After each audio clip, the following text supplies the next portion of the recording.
The water is calm and turquoise under the moonlight. Then the surface breaks. Something long, dark, and powerful surges forward, faster than a horse at full gallop. It sprays water from its mouth, eyes glowing, body undulating in the water. Locals say it's been here for centuries, waiting. Welcome to Whispers in the Static, and I'm your host, Kimiko, and tonight we're traveling to the border of Utah and Idaho to meet one of the American West's classic lake monsters, the Bear Lake Monster. And we'll explore the native legends, pioneer sightings, and man who may have invented the hype, persistent modern reports, and what might actually swim beneath those sapphire waters. Dim the lights, and let's drift out onto the lake carefully. Warning, the following content may contain elements that are not suitable for some audience. Viewer discretion.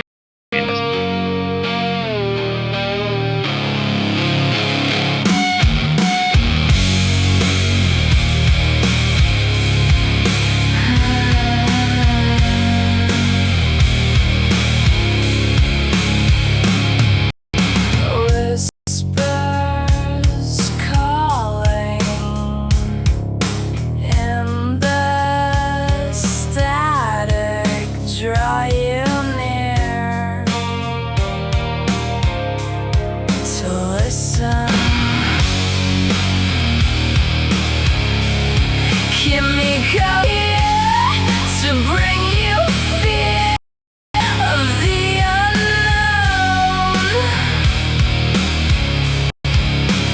So sit back, grab a snack, get your favorite drink. It's time to blow your mind. Make you think about the spooky stuff. Whisper, whisper in the static.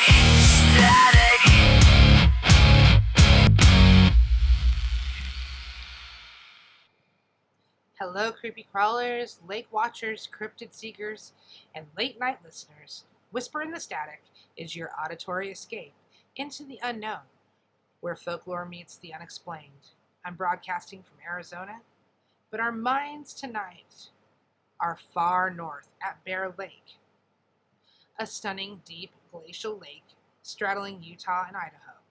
The Bear Lake Monster, a serpentine beast, sometimes with legs, said to race through the water, spurt spray, and occasionally come ashore.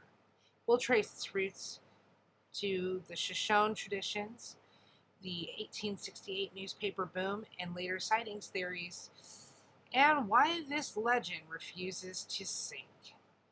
Listener note, this one blends history, hoax, and enduring mystery. Grab a warm drink and settle in. So long before settlers arrived, the Shoshone and other native peoples told stories of a water devil, or large serpent in Bear Lake. Some accounts spoke of it capturing swimmers and carrying them away. These oral traditions described a powerful creature tied to the lake's depths. The legend exploded into wider frame in 1868 when Joseph C. Rich, a local Mormon leader and writer, published an article in the Desert News detailing multiple settler sightings. He described a brown, snake-like animal 30 to 90 feet long, moving at incredible speeds, faster than a galloping horse. Some report mentioning short legs, a crow-like or alligator head, and the ability to spout water. Rich presented several eyewitness-styled accounts, groups seeing multiple creatures, one that attacked a campsite, and more. The story spread like wildfire. Later, Rich admitted the original wave of stories was exaggerated and fabricated, possibly as a publicity stunt to draw attention and settlers to the area. But here's the twist. Even after his confession, sightings continued for decades. Now, over the years, descriptions varied, but shared common threads. Long, serpentine body, dark or brownish green, sometimes slimy. Its length estimates from about 30 to 90 feet. It's got short legs or powerful fins, has the ability to swim at high speeds and spout water, and occasionally seen on shore or with glowing and or red eyes.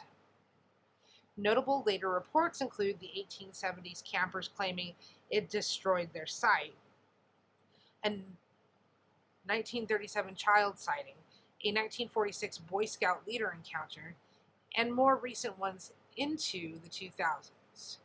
One of the most talked about modern claims came from 2002, and that was from a local business owner, Brian Hershey, who described seeing a dark, slimy, two-humped creature with red eyes leap from the water while he was anchoring his boat.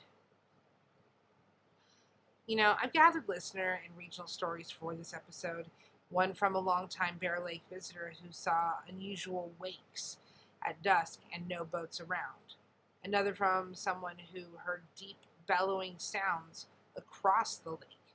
Share your own experiences and I might feature them. So what could it be?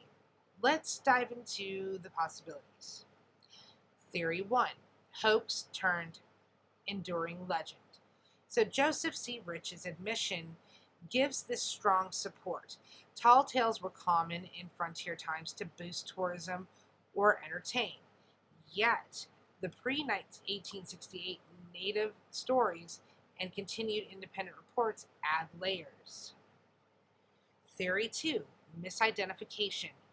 Bear Lake is deep and cold. Large sturgeon, lake trout, or schools of fish can create strange wakes. Otters, swimming deer, elk, or even logs and waves in certain light could explain some sightings. High speed might be an optical illusion or calm water. Theory 3, relic population or unknown creature. Some suggest a surviving prehistoric animal, perhaps linked to ancient Lake Bonneville, or an undiscovered large eel-like species, short-legged, and land sightings make it more creature than pure serpent. Theory 4, multiple monsters or family. Early reports sometimes mention several creatures at once. I'm drawn to how this legend persists despite the admitted hoax element, and the lake is real. The sightings real, sincere to those who report them. And the setting, beautiful yet deep and mysterious, is perfect for such a story. Science hasn't found a monster, but the water holds many secrets. The Bear Lake Monster is a beloved regional icon, and it boosts tourism, festivals, merchandise, boat tours, and storytelling events. It's appeared in books, articles, and local lore alongside other Western cryptids. There's even talk of films exploring the legend, and it symbolizes the pioneer spirit and the enduring wonder of the natural world. Even skeptics enjoy the tale around a campfire by the lake.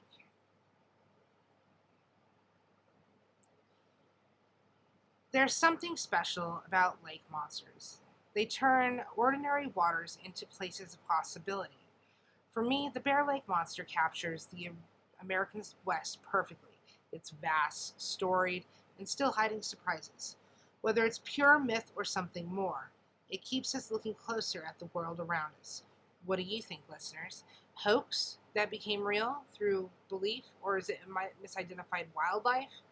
Or an ancient resident still swimming? Drop your theories or stories. Now, we have navigated the murky depths of the Bear Lake Monster tonight, from Shoshone whispers to modern splashes. And whether it's a publicity stunt that took on a life of its own, or something still lurking below, it reminds us that some mysteries make the world more magical. So thanks for floating through the static with me.